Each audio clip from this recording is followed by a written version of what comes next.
जय Hind dear student. Basically इस lecture में हम लोग जो डिस्कस करने वाले हैं वो है factors affecting the internal resistance of a cell. तो इंटरनल रेजिस्टेंस किन किन बातों पर डिपेंड करता है, तो इसका जो फर्स्ट फैक्टर है वो डिपेंड करता है सरफेस एरिया ऑफ इलेक्ट्रोड पर। किस पर डिपेंड करता है? सरफेस एरिया ऑफ इलेक्ट्रोड पर डिपेंड करता है। एरिया ऑफ इलेक्ट्रोड पर डिपेंड करता है। अब किस तरीके से डिपेंड करता है उसको हम लोग ज़रा देखते हैं। अपने पास एक क्या है, ये सेल है और सेल का ये हमारे पास एक इलेक्ट्रोड है। ये इलेक्ट्रोड कैसे बन गया? एक मिनट बस। ये इलेक्ट्रोड है, एक इलेक्ट्रोड है और ये एक दूसरा इलेक्ट्रोड है। हमने रेड कलर से बनाने की कोशिश की है। तो हमने ये देखा कि जो ये इलेक्ट्रोड है एक पॉजिटिव है और एक नेगेटिव होता है।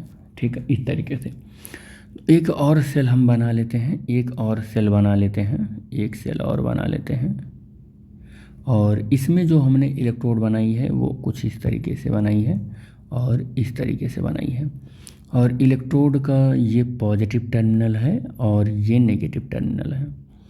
हमने इलेक्ट्रोड का यहाँ पर सरफेस एरिया काफ़ी कर रखा है, सरफेस एरिया काफ़ी कर रखा है यहाँ, और यहाँ पर सरफेस एरिया हमने काफ़ी कम कर रखा है। सरफेस एरिया यहाँ पर लेस है और यहाँ पर क्या है, मोर है, ज़्यादा है।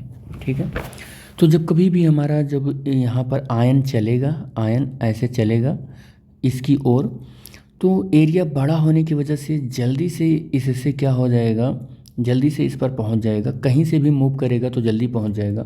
और यहाँ एरिया कम होने की वजह से जो हमारा आयन है वो क्या होगा, ज़्यादा कॉलिजन करेगा। तो याद रखना, यहाँ कॉलिजन कम हो रहा है, यहाँ कॉलिजन ज़्यादा हो रहा है। तो सरफेस एरिया अगर ज़्यादा है तो कॉलिजन कम हो रहा है। कॉलिजन क्या हो रहा है, कम हो रहा है। कॉलिजन ऑफ आयन जो है वो क्या हो रहा है, लेस हो रहा है। और जब कॉलिजन ऑफ आयन लेस हो रहा है तो collision of ion directly proportional to internal resistance होता है। तो इंटरनल रेजिस्टेंस कम हो रहा है क्योंकि कॉलिजन हमारा कम हो रहा है। तो यहाँ पर हम ये देख रहे हैं कि इंटरनल रेजिस्टेंस कम हो रहा है कब, जब हमारा सरफेस एरिया ज़्यादा है तो इंटरनल रेजिस्टेंस कम हो रहा है। लेकिन यहाँ पर हम देख रहे हैं कि कॉलिजन ज़्यादा हो रहा है, कॉलिजन ज़्यादा हो रहा है, कॉलिजन ज़्यादा हो रहा है। तो इसका मतलब कॉलिजन के डायरेक्टली प्रोपोर्शनल होता है रेजिस्टेंस, तो रेजिस्टेंस भी ज़्यादा हो रहा होगा। लेकिन रेजिस्टेंस कब ज़्यादा हुआ है, when the surface area of the electrode is less, ठीक है, than that of earlier case. पहले के केस में से दूसरे केस में यहाँ पर जो रेजिस्टेंस है, सॉरी जो इलेक्ट्रोड है, उस इलेक्ट्रोड का एरिया हमने कम कर दिया तो रेजिस्टेंस ज़्यादा हो गया और कॉलिजन इंक्रीज हो गया। तो इस तरीके से सरफेस एरिया ऑफ इलेक्ट्रोड पर इलेक्ट्रिक इंटरनल रेजिस्टेंस डिपेंड करता है कि जब कभी भी हमारा इंटरनल रेजिस्टेंस इंक्रीज होता है तो इलेक्ट्रोड का सरफेस एरिया क्या होता है, वो कम होता है। और जब इंटरनल रेजिस्टेंस हमारा डिक्रीज होता है तो समझ लो कि इलेक्ट्रोड का सरफेस एरिया हमारा ज़्यादा होगा। ठीक है, तो इस तरीके से आप समझ सकते हो। दूसरी बात, किस पर डिपेंड करता है हमारा इंटरनल रेजिस्टेंस, तो सेकंड पॉइंट ये है कि डिस्टेंस बिटवीन इलेक्ट्रोड के ऊपर डिपेंड करता है। तो द डिस्टेंस बिटवीन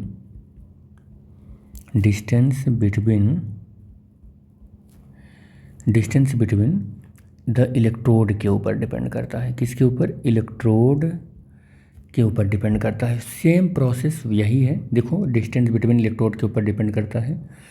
हमने दो सेल बनाया, देखो एक सेल यहाँ पर हमने ऐसे बनाया और एक सेल यहाँ पर ऐसे बनाया, और फिर से वही काम कि हमने क्या किया कि यहाँ पर एक इलेक्ट्रोड लिया और यहाँ पर एक इलेक्ट्रोड लिया, और फिर एक इलेक्ट्रोड और हमने लिया है जिसका सरफेस एरिया ज़्यादा है, और एक इलेक्ट्रोड हमने ऐसे ले लिया, एक इलेक्ट्रोड ऐसे ले लिया।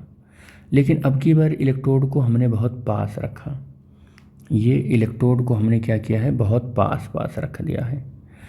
इसका ये मतलब हुआ कि यहाँ पर हमने डिस्टेंस जो लिया है वो कैपिटल डी मान लो, यहाँ पर डिस्टेंस जो लिया इलेक्ट्रोड के बीच में वो स्मॉल डी लिया है। कैपिटल डी हम देखेंगे कि स्मॉल डी से ज़्यादा है।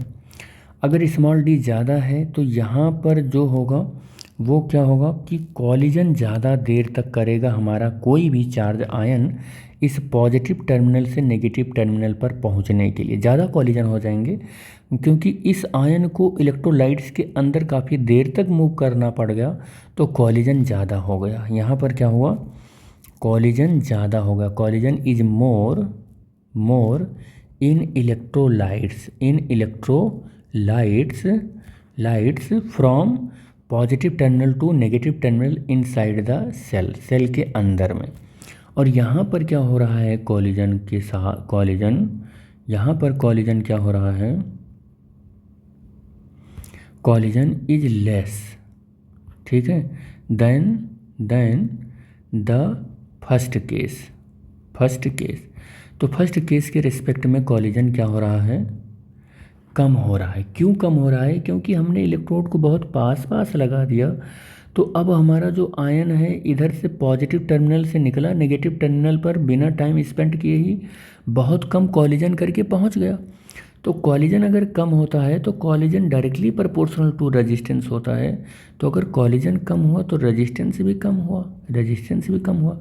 लेकिन क्या कम रखा है हमने, डिस्टेंस बिटवीन द इलेक्ट्रोड हमने कम रखा है। लेकिन अगर हमने डिस्टेंस ज़्यादा कर दिया तो रेजिस्टेंस भी देख रहे हैं कि इंटरनल रेजिस्टेंस भी ज़्यादा हो गया। क्यों ज़्यादा हो गया, क्योंकि पोटेंशियल ड्रॉप ज़्यादा बढ़ गया। यहाँ पर क्या हुआ, पोटेंशियल ड्रॉप ज़्यादा बढ़ गया यहाँ पर, और यहाँ पर पोटेंशियल ड्रॉप कम हुआ है। यहाँ पर पोटेंशियल का ड्रॉप यहाँ पर कम हुआ है। तो पोटेंशियल ड्रॉप यहाँ पर बढ़ गया तो रेजिस्टेंस भी बढ़ गया। डिस्टेंस ज़्यादा रखने से कॉलिजन बढ़ा हुआ है ना, इसलिए। तो हमने क्या कंक्लूजन निकाला कि इंटरनल रेजिस्टेंस डायरेक्टली प्रोपोर्शनल हो रहा है डिस्टेंस के। यहाँ क्या कंक्लूजन निकाला था कि इंटरनल रेजिस्टेंस एरिया के इन्वर्सली प्रोपोर्शनल है। एरिया डिक्रीज होएगा तो ये इंक्रीज होएगा, एरिया इंक्रीज होएगा तो ये डिक्रीज होएगा। यहाँ पर क्या कंक्लूजन निकाला कि आर डिक्रीज होगा तो डी भी डिक्रीज होगा, आर इंक्रीज होगा तो डी भी इंक्रीज होगा, यानी कि distance between the electrode increase होगा। ये कंक्लूजन निकाला। तीसरे फैक्टर पर हम लोग चलते हैं, जो कि थर्ड फैक्टर क्या है कि nature and concentration of electrolytes के ऊपर डिपेंड करता है। नेचर एंड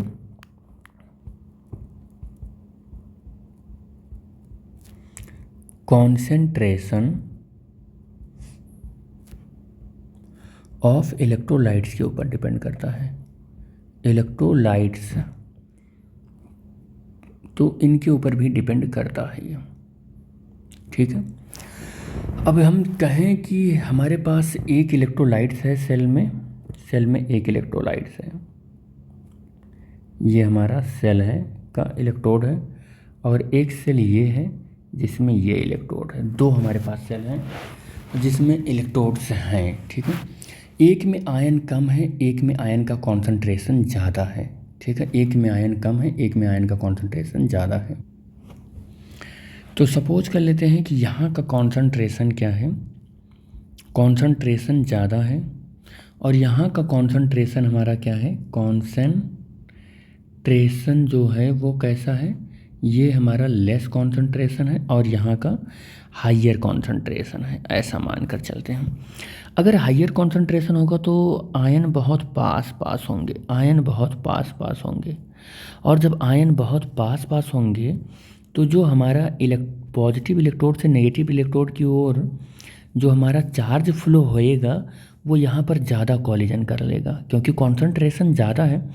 भाई आप ऐसे सोच लो कि आपको कह दिया जाए एक बहुत ही आप एक रोड पर चलो जहाँ पर भीड़ एकदम नहीं है, तो वहाँ पर आप क्या करोगे, 100, 120, 150, 200, 400 किलोमीटर पर आवर की स्पीड भगा लोगे अपनी कार की।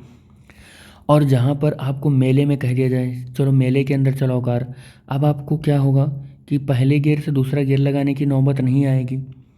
समझ गए होंगे आई होप। तो जहाँ पर ज़्यादा भीड़ है वहाँ पर आपकी स्पीड कम हो जाएगी। क्यों कम हो जाएगी, ड्यू टू द कॉलिजन। और कॉलिजन क्या करता है, रेजिस्टेंस को इंक्रीज करा देता है। कॉलिजन बढ़ता है तो रेजिस्टेंस इंक्रीज हो जाता है। तो अगर हाइयर कॉन्सेंट्रेशन है तो चार्ज ज़्यादा हो गया, चार्ज ज़्यादा हो गया तो नंबर ऑफ़ कॉलिजन आपका बहुत ज़्यादा बढ़ गया। नंबर ऑफ़ कॉलिजन बढ़ गया तो इसका मतलब इंटरनल रेजिस्टेंस इंक्रीज हो गया आपका, क्योंकि कॉन्सेंट्रेशन हाई है। लेकिन अब यहाँ आ जाओ, कॉन्सेंट्रेशन लो है, कॉन्सेंट्रेशन लो है तो अब आप क्या करोगे, अब आप कॉन्सेंट्रेशन लो होने का काम वैसे होगा जैसा कि आप रोड पर खुली रोड पर, एकदम ओपन रोड पर जहाँ पर कोई नहीं है वहाँ पर आप कार चला रहे हैं।